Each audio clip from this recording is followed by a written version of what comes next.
Tá? Pegou as duas mangas, abriu, tá? Fugiu o quadril, esticou, ó, eu estico a perna e puxo, boto meu cotovelo no chão, tá? Daqui eu vou escorregar, vou pro triângulo, tá? Aí daqui, ó, começa lá dentro da quarta.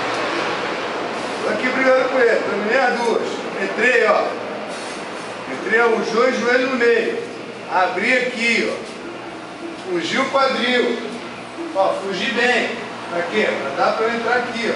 Entro lá no loop dele, estica a perna. Puxa a outra, ó. Cotovelo no chão. Deixa, ó. Como é que eu deixo ele mal? Aqui eu escorrego e vou virando. Tá? Fazer só essa movimentação aí.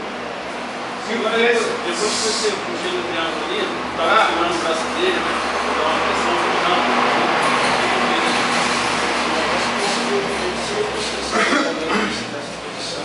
no abriu.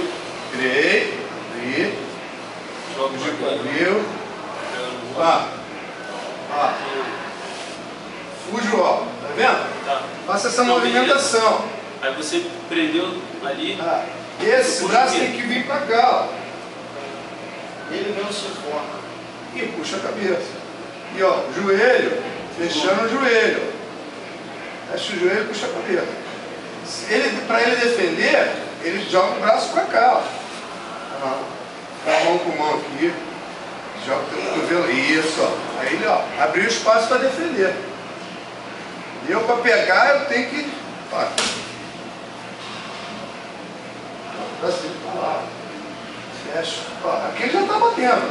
Você nem puxar a cabeça. Tá?